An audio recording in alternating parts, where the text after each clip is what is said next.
What's up, New York? I'm your host, Lydia Patel, and it's a pleasure to be here tonight at the Imani Singers Spring Scholarship Gala. It's an annual event where all the members of the church get together here at Medgar Evers College, and we're about to go inside, give you a one-on-one exclusive, and show you what this year's event is all about. We'll also go up close and personal with a few of the honorees, so let's step inside. There's a beautiful music that's going on, there's lots of activities, and best of all, What's Up is here on location. Let's have a look. I'm Charlene Carry. I'm Minister of Music of Salem Missionary Baptist Church, Dr. James Thornton, pastor. So how does it feel tonight to be receiving an award for all of your hard work that you've been doing? I am very happy, I'm honored, I'm excited.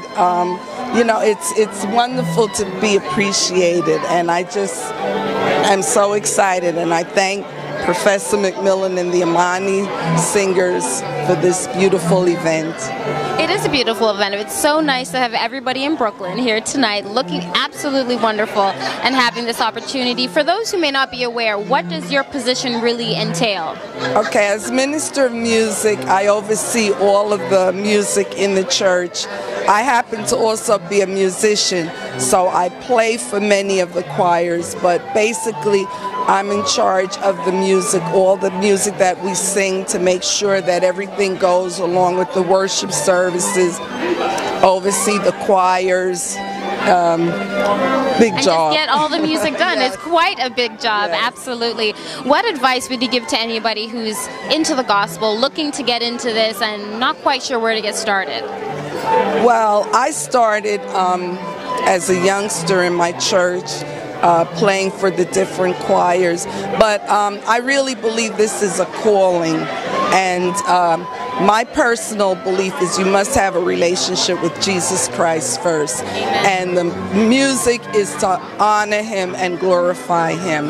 If you have that relationship with Him, then He will give you direction in how to go forth. So before we go, is there anybody that you want to say what's up to? What's up to my children, my family, my brothers, sisters, my Salem family, my pastor? What's up? It's all about keeping the blessings, and I definitely feel blessed here tonight being at such a beautiful event. I've got the master of the pipe organ, and I'm sure if we're lucky enough we'll get to hear you play a little something, maybe later on. But why don't you introduce yourself and welcome to What's Up New York. And my name is Craig Brown, and I'm the organist at James United Methodist Church.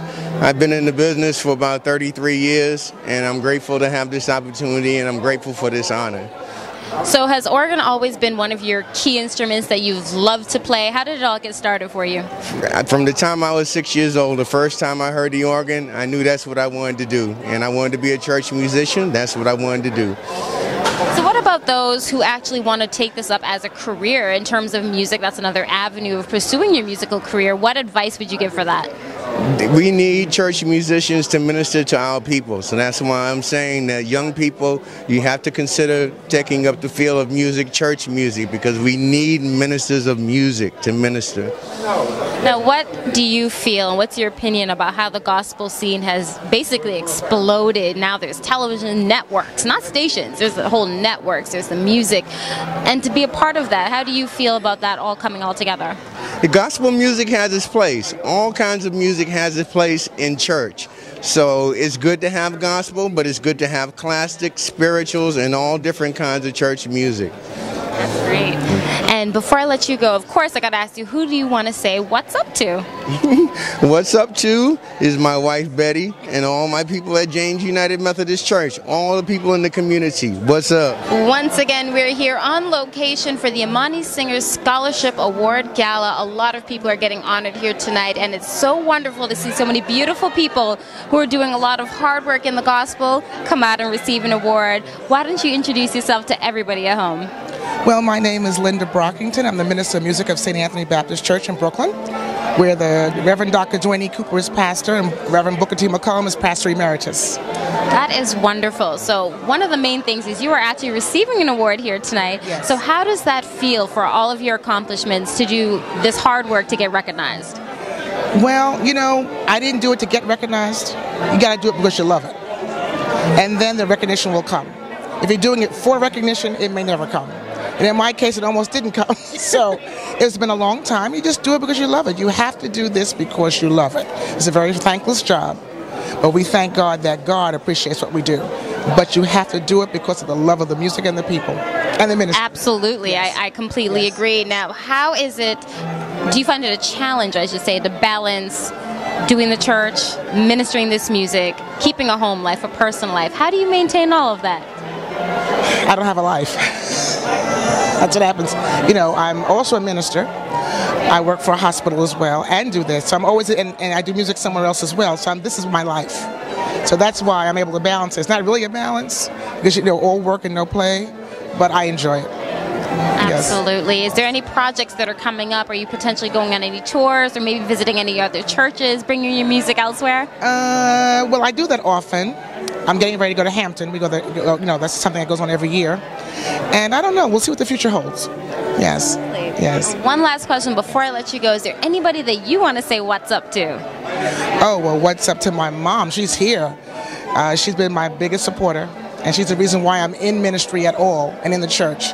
And I appreciate it. I haven't always acted like I appreciated it, but I appreciate it. And I love her immensely. Yes. That is fantastic. Shout outs to Mommy for getting this lovely lady into the church and not just getting you here, keeping you here. Yes. She's my ministering angel. My name is Roberto Laws, and I am one of the honorees tonight, and I'm very privileged to be here and very honored that Medgar Evers and the Imani Singers and Glenn McMillan, who is also a friend of mine, would think enough of me and my work to want to honor me. Now let's discuss a little bit of your work. You've done so many things, have a beautiful voice. Actually, one of our producers got the pleasure to hear you sing and was just taken away by that. Why don't you tell us about a little more in depth about what you do? I started out really just wanting to sing, not really knowing where that path was going to take me. And it led me to the Boston Conservatory of Music, and then opera found me. I've always loved the stage, and that has taken me all around the world, but it also constantly brings me back home. And I'm presently the Minister of Music at Mount Lebanon Baptist Church, where I grew up. So I've been there basically since I was 5 years old, and have come and gone, but I'm back there now. And so my music takes me down lots of different avenues. I still have my classical music, I still travel, I still sing, I still love to perform, and I still love to be at home and direct a choir and be involved with sacred music and all that church and worship brings with it. So I just feel very blessed to be able to be surrounded by music all the time, which is what I love. And that's absolutely amazing. Like you said, you know, you get to bring it back home and have a little piece of that. Now, gospel and opera are two very different things, yes. But how are they similar for you?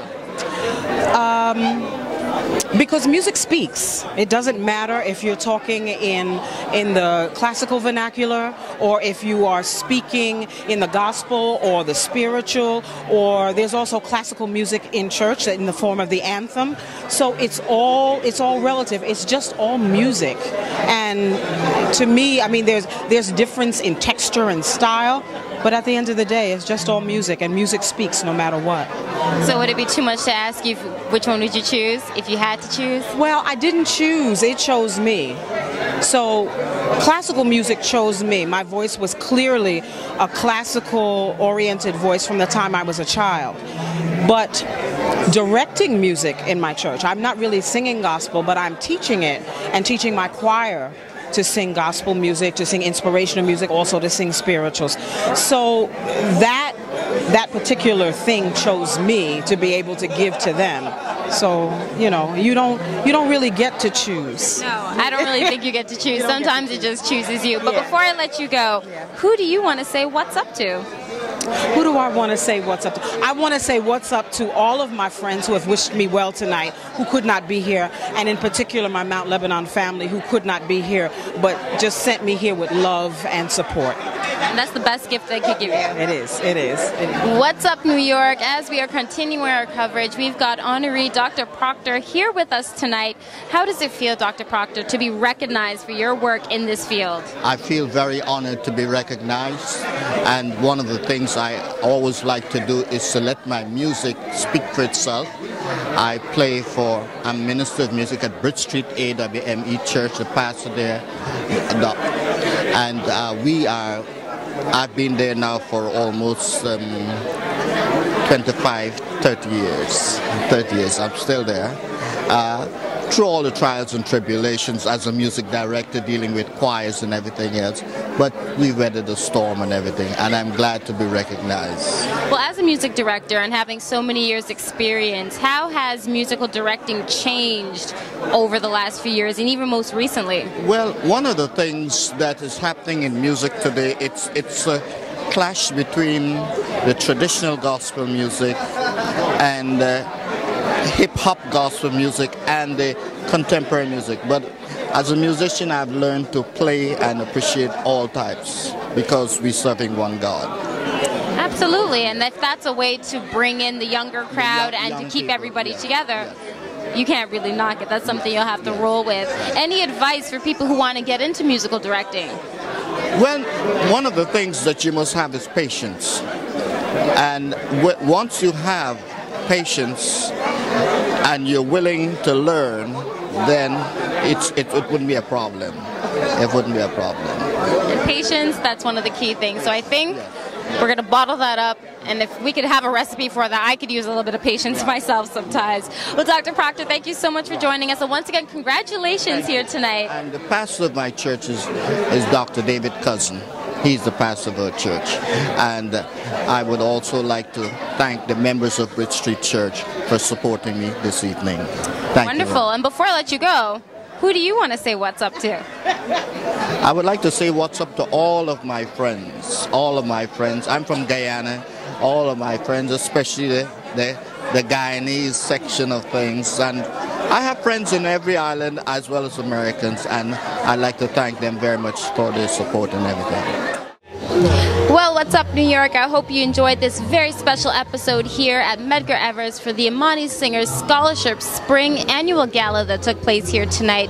It's very special, and we got to go one-on-one with some very influential people who are letting us get informed about how musical direction is still very relevant, and little tips and tricks on how you at home can get involved if you should want to choose that as a career, or even better yet, just come to the church and have a good time. So until next time, don't go anywhere. We've got a lot in store. Summer 2012 is in full swing, and that means that What's Up New York is going to be on location giving you nothing but the best. I'm Lydia Patel. Until next week, that's What's Up New York.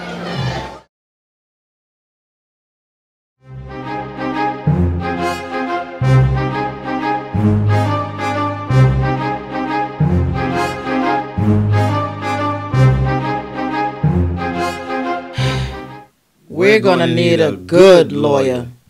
Crystal Beaumont, attorney at law. When you need a good lawyer, 24 hours a day, 7 days a week, call 347-299-8074. 347-299-8074.